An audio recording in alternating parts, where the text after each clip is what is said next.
Hello student, स्वागत है आपका हमारे YouTube चैनल गेट 30 पर। स्टूडेंट, हम पढ़ रहे थे स्ट्रक्चरल मैकेनिक्स और मैकेनिक्स ऑफ सॉलिड का एक topic shear force and bending moment. ठीक है, ये चैप्टर में हम 3 लेक्चर पढ़ चुके हैं। ये 4th लेक्चर है। 4th लेक्चर में आपको लास्ट लेक्चर में हमने क्या किया था कि हमने एक शियर फोर्स डायग्राम और बेंडिंग मोमेंट डायग्राम ड्रॉ करना सीखा था। ठीक है, हमने एक सिंपल केस लिया था जिसके लिए मैंने आपको शियर फोर्स डायग्राम और बेंडिंग मोमेंट डायग्राम ड्रॉ करना सिखाया था। उसी को कंटिन्यू करते हैं। नेक्स्ट एक बीम और लेते हैं, ठीक है, और इसके लिए शियर फोर्स डायग्राम और बेंडिंग मोमेंट डायग्राम ड्रॉ करते हैं। तो सपोज कीजिए एक बीम है जिस पर कि आपको शियर फोर्स डायग्राम और बेंडिंग मोमेंट डायग्राम ड्रॉ करने हैं। ठीक, इसमें क्वेश्चन में गिवन है कि ये 12 किलोन्यूटन है, ये 8 किलोन्यूटन है और ये 4 किलोन्यूटन पर मीटर है। ठीक है, डिस्टेंसेस दी गई है आपको। ये डिस्टेंस दी गई है 3 मीटर, ये डिस्टेंस 4 मीटर और ये 3 मीटर। ठीक है, अब आपको क्वेश्चन में सेम कहा गया है कि आप इसके लिए शियर फोर्स डायग्राम और बेंडिंग मोमेंट डायग्राम ड्रॉ कीजिए। ठीक है, तो सेम प्रोसीजर फॉलो करेंगे जैसे कि हम कर चुके हैं। नेक्स्ट हम इसमें क्या करते हैं, सॉल्यूशन लिखेंगे। सबसे पहले हम हर पॉइंट को मार्क करेंगे, ए बी सी डी। ये आर ए हो गया हमारे लिए, ये आर डी हो गया। ठीक है, अब हमें क्या करना है, सबसे पहले अपवर्ड फोर्सेस बराबर डाउनवर्ड फोर्सेस, यानी कि हम इसकी रिएक्शन फाइंड कर रहे हैं जैसा कि आपको लास्ट लेक्चर में सिखाया था। तो ऊपर की तरफ लगने वाले बल हैं आर ए और आर डी, और नीचे की तरफ 12 प्लस 4 इंटू 4 का यूडीएल प्लस 8, 12 प्लस 4 इंटू 4 का यूडीएल और 8 का पॉइंट लोड। 4 चक 16, 12 28 और 8 36। ये इक्वेशन। ठीक है, इसी तरीके से ए के अबाउट मूवमेंट लेने पर, ए के परिध लेने पर, ए के परिध आघूर्ण लेने पर, इसे लिखेंगे ए के परिध आघूर्ण लेने पर सिग्मा एम ए बराबर 0। ठीक है, ए के परिध आघूर्ण लेंगे, सिग्मा एम ए बराबर 0। आप यहां पर हैं तो देखिए कैसे आएगा। पहले आर ए इंटू 0, उस बात का ध्यान रखना है, clockwise positive, anti clockwise negative. तो हम यहां पर हैं ए पर आर ए इंटू 0। नेक्स्ट किसका आएगा 12 का, 12 इंटू डिस्टेंस कितनी है 3 मीटर। नेक्स्ट 4 इंटू 4 का यूडीएल। सभी के सभी क्लॉकवाइज लग रहे हैं इसलिए प्लस ले रहा हूं। देखिए यहां से ऐसे क्लॉकवाइज जा रहा है क्योंकि मैं ए पर हूं और बल को मेरी तरफ आना है। ठीक, तो 4 इंटू 4 हो गया। ये तो इतना फोर्स हुआ, इसको हम मानेंगे कि इसके सेंटर पे कार्य कर रहा है। तो सेंटर से हमारी डिस्टेंस कितनी है, क्योंकि मुझे ए से दूरी चाहिए सारी, तो 3 तो ये है ही और इसका आधा हो गया 4 का, यानी कि टोटल हो गया 5। 4 का आधा 2 और 3 ये, तो ये टोटल कितना हो गया 5। नेक्स्ट 8 के लिए दूरी कितनी है 4 और 3 7, माइनस आर डी जो है एंटी क्लॉकवाइज मूवमेंट लगाएगा और इसकी डिस्टेंस आएगी 4 3 7 3 10 इक्वल टू 0। तो आर डी इंटू 10 को मैं राइट साइड ले गया हूं, बाकी को मैं सोल्व कर रहा हूं। 56, इधर से ये 4 चौक 16 पंजे 80, 3 12 36। ठीक है, तो हमें यहां से सिंपली आर डी का वैल्यू मिलने वाला है। आर डी का वैल्यू हो गया 172 बाई, यानी कि 17.2 किलो न्यूटन। ठीक है, ये कैलकुलेट करके आया 136 और 36 72। तो 1 आर ए आएगा आपका, ये 36 से सब्ट्रैक्ट करके 36 माइनस 17.2, तो ये आ गया 19, यानी कि 18.8 किलो न्यूटन। इस तरीके से हमने सेम प्रोसीजर फॉलो करके रिएक्शंस के मान फाइंड कर लिए, यानी कि ए पर और डी पर जितना भी रिएक्शन लग रहा था वो हमें फाइंड हो गया है। ठीक है, नेक्स्ट स्टेप क्या रहता है, calculation for SFD. Next part है कैलकुलेशन फॉर एसएफडी, मतलब कि आपको अभी कैलकुलेशन करना है शियर फोर्स डायग्राम के लिए। ठीक है, तो चलिए स्टार्ट करते हैं वो भी। Calculation for shear force diagram, इसको हम लिखेंगे कर्तन बल आरेख के लिए गणना, यानी कि जिसको बच्चे को हिंदी में लिखना है कर्तन बल आरेख के लिए। ठीक है, तो पॉइंट बाय पॉइंट करेंगे। ये भी मैंने आपको पहले ही बताया था, शियर फोर्स डायग्राम के लिए आपको हर पॉइंट पर 2 बार निकालना है। ठीक है, हर बार आप 2 बार कैलकुलेट करेंगे, एक बार बिफोर करके और एक बार एट करके।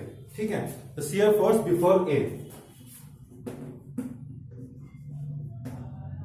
बिफोर ए यानी कि ए से पहले आप कर्तन बल, ए से पहले कर्तन बल, तो ए यहां पर है, इससे पहले कर्तन बल, इससे पहले कुछ भी नहीं है तो 0।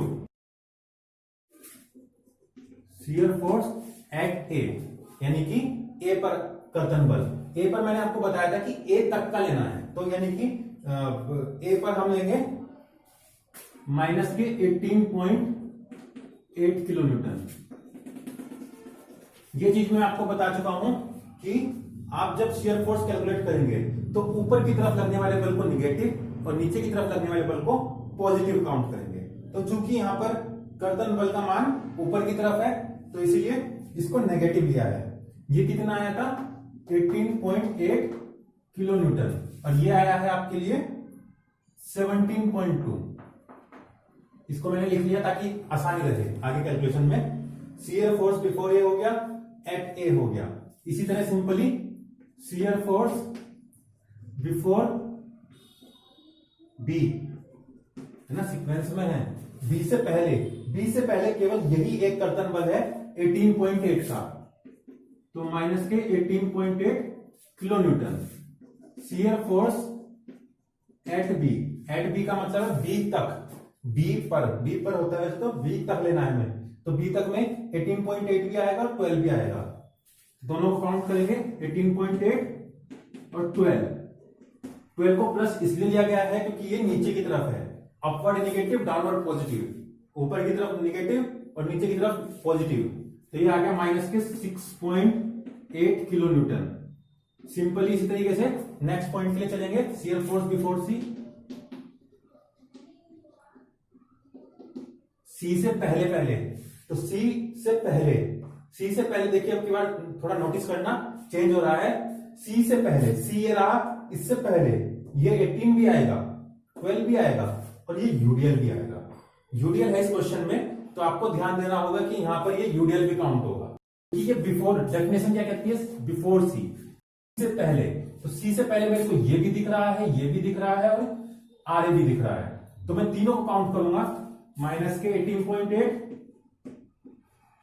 प्लस 12 प्लस, चूंकि ये 4 का पर मीटर है लेकिन मेरे को टोटल चाहिए, तो 4 इंटू 4 ये आएगा 4 इंटू 4 का, क्योंकि 1 मीटर में 4 किलोमीटर है, टोटल कितना होगा 4 गुना 4 यानी कि 16, तो ये आएगा 9.2 किलो न्यूटन। आपके पास प्लस आ जाएगा।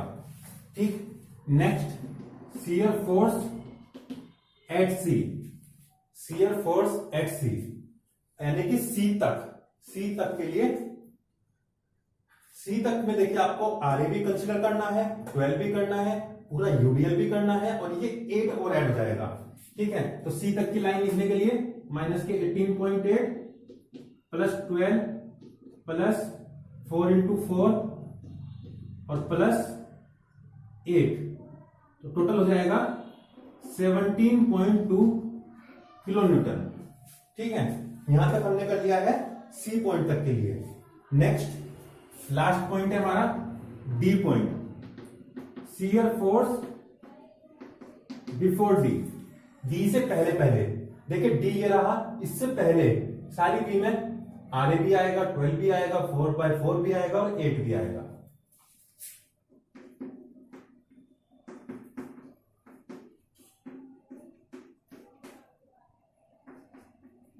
तो मतलब कि यही कैलकुलेट आ जाएगा 17.2 kilo newton. Shear force eight D का मतलब है डी तक। अब की बार हम पूरी बीम कंसीडर करेंगे, पूरी बीम में बस ये जो आर डी रह गया था ये भी आ जाएगा कैलकुलेशन में। ठीक है, तो सब कुछ लिखते चले जाइए, 18.8 प्लस 12 प्लस 4/4 प्लस 8 और माइनस 17.2। आप कैलकुलेशन चेक कर लीजिएगा, 0 ही आएगा। ठीक है, मैंने आपको पहले ही बताया था कि शियर फोर्स का कैलकुलेशन करते समय शियर फोर्स स्टार्टिंग भी 0 लेके चलेंगे और एंड भी 0 ही आएगा। क्लियर? तो ये हमारा कैलकुलेशन सही गया है, क्योंकि ये अभी में भी 0 ही आ रहा है। तो ये कैलकुलेशन हो गया पूरा। पार्ट किसका था? Calculation force shear force diagram, यानी कि कर्तन बल आरेख के लिए गणना, जो कि हम कर चुके हैं। अभी नेक्स्ट क्या रहेगा? नेक्स्ट है आपका कैलकुलेशन फॉर बीएमडी।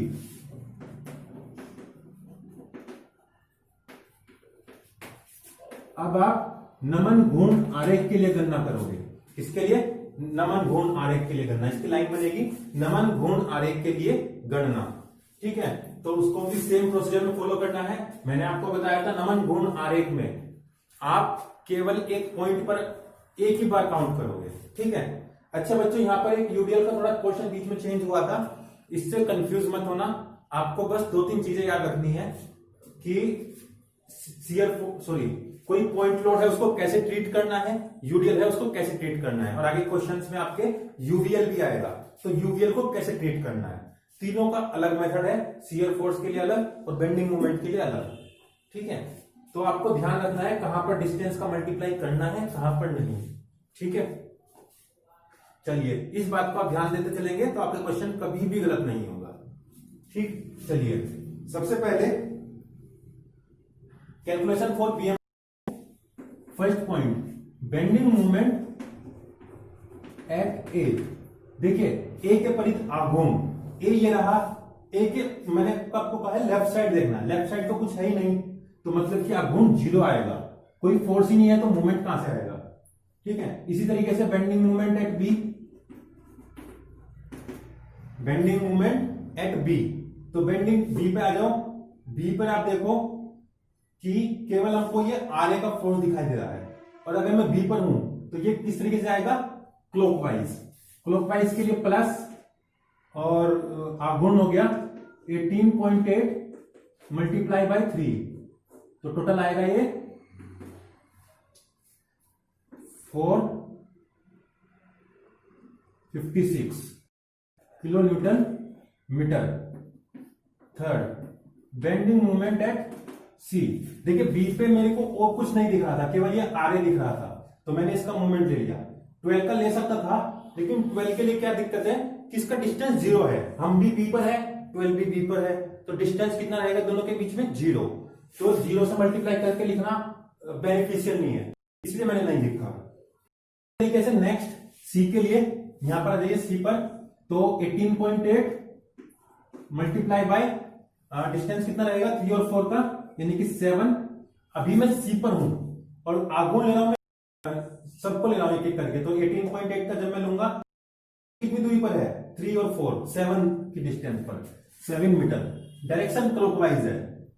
अभी ऐसे ही 12 के लिए, सी से पहले मेरे को 12 भी दिख रहा है, लेकिन उसका डायरेक्शन एंटी, तो ये एंटी क्लॉकवाइज में आएगा 12 into 4 के मूवमेंट से। सी से इसकी है 4 मीटर, तो इसलिए 4 मीटर आएगा।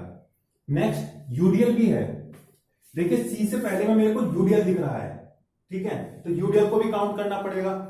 यूडीएल का वैल्यू कितना है? 4/4, 4/4। टोटल कितना था ये? 4 गुना 4। मैंने आपको बताया था यूडीएल को जब भी लिखना है डिस्टेंस का मल्टीप्लाई करके लिखना है, क्योंकि ये टोटल वैल्यू तभी आता है। ये 1 मीटर का वैल्यू दिया है 4 किलो न्यूटन, लेकिन टोटल कितने पे लगा है? 4 मीटर। टोटल कितना हो गया? 4/4 यानी कि 16। अच्छा, ये अभी केवल टोटल फोर्स हुआ है। आघूर्ण बनाने के लिए दूरी मैं मानता हूं इसको ये सेंटर पे कार्य कर रहा है, और ये दूरी सी से 2 मीटर है। देखिए यहां से कितनी दूरी रह जाएगी? 2 मीटर ये और 2 मीटर ये, तो इसका मतलब कि ये सी से 2 मीटर की दूरी पर है। तो मैं भी इसमें आघूर्ण बनाने के लिए 2 से मल्टीप्लाई और करूंगा, तो ये कैलकुलेट करके कितना आएगा?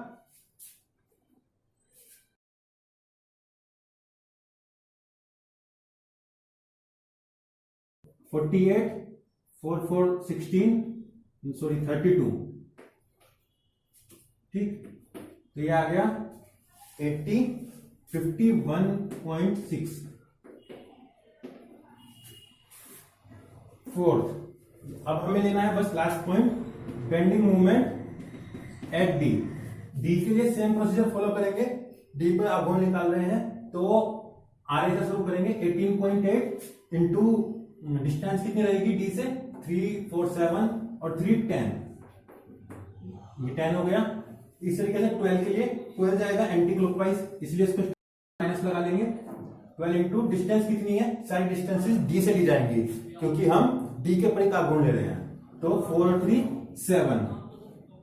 नेक्स्ट यूडीएल, 4/4 का यूडीएल है। यूडीएल मल्टीप्लाई तो ऑटोमेटिकली होगा ही होगा। रही बात डिस्टेंस की, तो हम इसको सेंटर में मान रहे हैं, तो 2 मीटर तो ये और 3 मीटर ये, टोटल हो गया 5। तो डी से ये 5 मीटर की डिस्टेंस है। नेक्स्ट 8 किलोन्यूटन, तो नेक्स्ट के लिए -8 इंटू 3, सारे फोर्स हो गए हैं। आरडी को नहीं लेंगे, आरडी को इसलिए नहीं लेंगे क्योंकि डी पर ही हम आघूर्ण निकाल रहे हैं और अगर हम इसको लेंगे तो डिस्टेंस 0 आएगा, तो इसकी वजह से आघूर्ण की टोटल 0 हो जाएगा, उसको लेने का कोई फायदा नहीं है। तो देखिए इसका कैलकुलेशन करेंगे, 188 माइनस 84 माइनस 80 माइनस 24, तो टोटल 0 ही आ रहा होगा। मतलब कि हमारा भी सही आया है, स्टार्टिंग भी 0 भी 0। इस क्वेश्चन बिल्कुल सही किया है, रिएक्शन बिल्कुल सही फाइंड किए थे। मैंने आपको बताया था अगर ये 0 नहीं है तो ये इक्वेशन लेनी है, ये पूरी जो लाइन लिखी है आपने ये चेक कर लेना है डी के परित आघूर्ण। और अगर ये तब भी 0 नहीं आ पा रहा है, आपको कोई जरूरत नहीं है कि कहां गलती, आप सीधा रिएक्शन वाले पार्ट आ जाइए क्योंकि कंफर्मली मिस्टेक आपसे यहीं पर हुई होगी। अगर आपने यहां गलती की तो ये 0 कभी नहीं आ सकता, ठीक है। तो अभी हमारा 0 आ गया है, मतलब कि हम सही जा रहे हैं। अब हमको क्या करना है, शियर फोर्स डायग्राम और बेंडिंग मोमेंट डायग्राम ड्रॉ करना है। चलिए वो भी करते हैं। तो चलिए इसके लिए हम एसएफडी बीएमडी ड्रॉ करते हैं। पहला स्टेप क्या बताया था मैंने आपको कि नेक्स्ट पेज पे आप एक पूरा ब्लैंक पेज लीजिए और उस पर बीम को दोबारा ड्रॉ कीजिए। मैंने यहाँ पर ड्रॉ किया हुआ है ये बीम ABCD, सेम बीम बनाया हुआ है, आपको बिल्कुल सेम ड्रॉ करना है। उसके बाद हर पॉइंट से एक एक्सटेंशन लीजिए, मतलब कि हर पॉइंट को डॉटेड में करके आगे बढ़ा दीजिए, ठीक है। सेम प्रोसीजर फॉलो कर रहे हैं। इसके बाद आपको क्या कहा था कि इसमें आप एक जगह पर एक बीम ड्रॉ कीजिए जिस पर कि सभी पॉइंट मेंशन किए जाएंगे, ABCD। यहां पर 4 ही पॉइंट थे तो हमने चारों मेंशन कर दिए हैं, क्लियर। अब इसके बाद क्या है, जो हमने कैलकुलेशन की थी, जो हमारे कैलकुलेशन का पार्ट था, इससे हम सभी वैल्यूज इस बीम पर मेंशन करेंगे। मेंशन करते हुए ध्यान रखेंगे कि ये 0 लाइन है, सभी पॉजिटिव लाइन ऊपर रहेंगी, पॉजिटिव वैल्यूज, और नेगेटिव वैल्यूज को हम नीचे की साइड रखेंगे, ठीक है। हर पॉइंट पर 2 वैल्यू है क्योंकि शियर फोर्स डायग्राम में, तो हर पॉइंट पर 2 ही वैल्यू मार्क होंगी, ठीक है। तो सबसे पहले शियर फोर्स के लिए ए पर इसने मेंशन किया है 0, तो यहां पर हम 0 को मेंशन करेंगे, 0 इसी लाइन पर होता है। दूसरी वैल्यू है 18.8, ठीक है, जो कि माइनस की है, तो हम इसको यहां पर कहीं मेंशन कर देंगे 18.8। ए पर दोनों वैल्यू हो गई। इसी तरीके से बी पर 18.8, अगर 18.8 ही है तो ये सेम लेवल होगा, यानी कि जितनी ऊंचाई पर हमने ये बनाया है इतने पर ही हम इसको भी बनाएंगे क्योंकि दोनों 18.8 है। बी की दूसरी वैल्यू है 6.8, ये लगभग इसके हाफ से भी कम है, तो हम इसको यहां पर बनाएंगे 6.8। तीसरी वैल्यू सी पर, सी की पहली वैल्यू है 9.2, 9.2 प्लस में होता है जो कि थोड़ा इससे ज्यादा होगा, यानी कि लगभग यहां पर, तो ये हो गया 9.2, ये सी की वैल्यू हो गई। इसी तरीके से सी पर दूसरी वैल्यू है 17, देखो 18 के अप्रोक्स में रखना है, तो लगभग यहां पे आ जाएगा 17.2, ये सी पर दूसरी वैल्यू हो गई। सेम वैल्यू डी की पहली है, तो यहां पर 17.2, इसको मैंने सेम लेवल मार्क किया क्योंकि दोनों 17.2 है, ठीक। और लास्ट है 0, क्लियर। अब हमें क्या करना है, इन सभी पॉइंट्स को मिला देना है, ठीक। तो मिलाने के लिए देखिए बस वही सेम प्रोसीजर कि आप सीक्वेंस में इन पॉइंट्स को मिलाते जाइए, यानी कि जो वैल्यू आपने पहले मार्क की थी आप उसको पहले मार्क लेंगे और उसके बाद नेक्स्ट वैल्यू को, मैंने उसी सीक्वेंस में इनको सभी को पॉइंट्स को मिला दिया आपस में।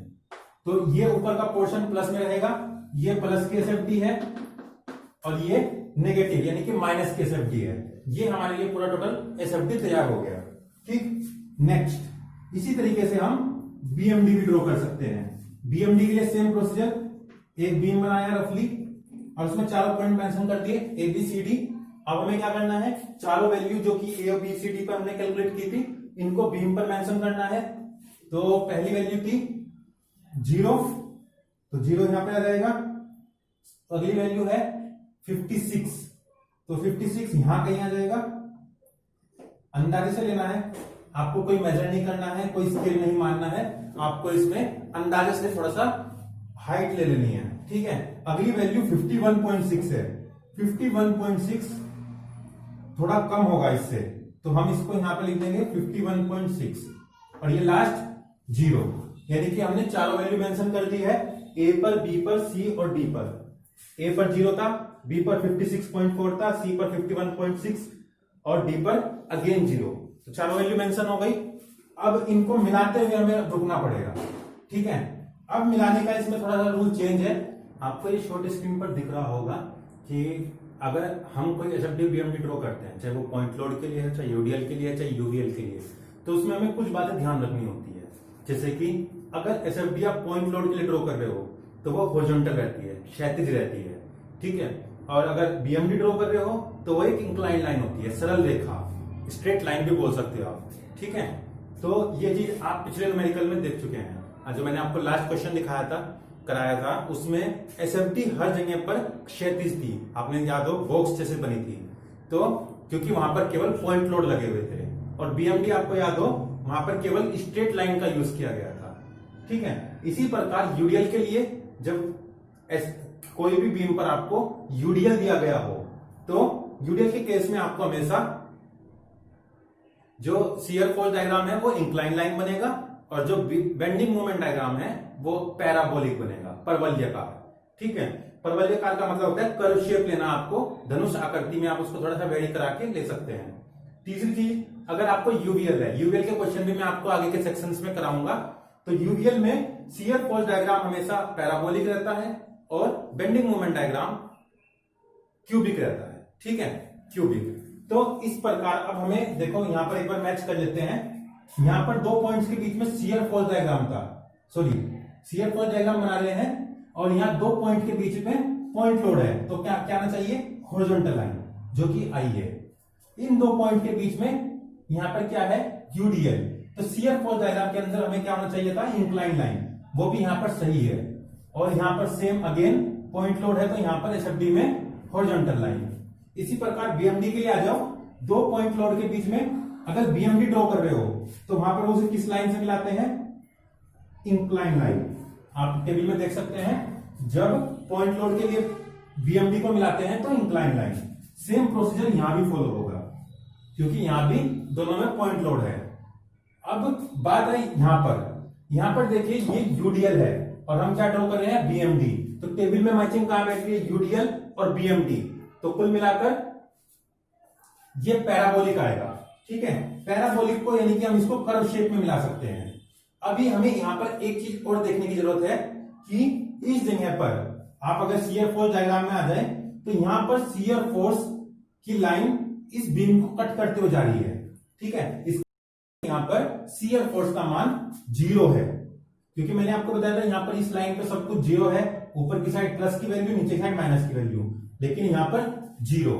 तो आपको यहां पर एक नई बात ध्यान रखनी है कि जहां पर भी धरन में शियर फोर्स का मान 0 होता है, बीम पर कहीं पर भी शियर फोर्स का मान 0 होता है, उस जगह पर बेंडिंग मोमेंट का मान न्यूनतम या अधिकतम होता है। यानी कि जहां पर शियर फोर्स 0 होता है वहां पर बेंडिंग मोमेंट मैक्सिमम या मिनिमम होता है। ठीक है, ये बहुत इंपॉर्टेंट पॉइंट है, आप याद रखेंगे। देखिए यहां पर शियर फोर्स 0 था स्टार्टिंग और एंड में, तो यहां पर बेंडिंग मोमेंट भी 0 था यानी कि मिनिमम था। लेकिन यहां पर देखिए सेंटर में यहां पर ये 0 आया है, तो अब यहां पर मैक्सिमम होगा क्योंकि यहां 0 नहीं हो सकता है। तो इस जगह को हम मार्क करेंगे स्पेशली और बेंडिंग मोमेंट को, इस बेंडिंग मोमेंट डायग्राम को इस तरह से बनाएंगे कि ये पॉइंट मैक्सिमम में आए। चूंकि हमें यहाँ छूट भी मिली है कि हमें पैराबोलिक बनाना है, तो हम इसे स्ट्रेट इजी करके हम इसको कर्व शेप में बना सकते हैं, जैसे धनुष जैसा बना सकते हैं, ताकि ये पॉइंट इसका सबसे हाईएस्ट पॉइंट रहे। ठीक है, इस बेंडिंग मोमेंट में हमेशा यही ध्यान रखने वाली बात है कि जब आप यूडीएल के लिए बना रहे हो और शियर फोर्स कहीं पर कट कर रहा हो, तो आपको बेंडिंग मोमेंट डायग्राम को इस तरीके से पैराबोलिक में हाईएस्ट पॉइंट दिखाना पड़ेगा, और यही पॉइंट इसका हाईएस्ट पॉइंट होगा। ठीक है, तो इस तरीके से हमें पॉजिटिव में पूरी बीएमडी प्राप्त हो गई। यही इनके क्वेश्चन का आंसर है, शियर फोर्स डायग्राम और बेंडिंग मोमेंट डायग्राम। ठीक है, जो हमसे क्वेश्चन में पूछा गया था। अभी ये जो भी कंडीशंस है, हम आपको आगे के सेक्शंस में और भी न्यूमेरिकल्स कराएंगे। अभी इसमें काफी चीजें बाकी हैं, आपको नेक्स्ट न्यूमेरिकल्स में सब समझते आ जाएंगे और आप इस क्वेश्चंस को इजीली कर पाएंगे। इस लेक्चर में आपके लिए आज के लिए इतना ही। धन्यवाद।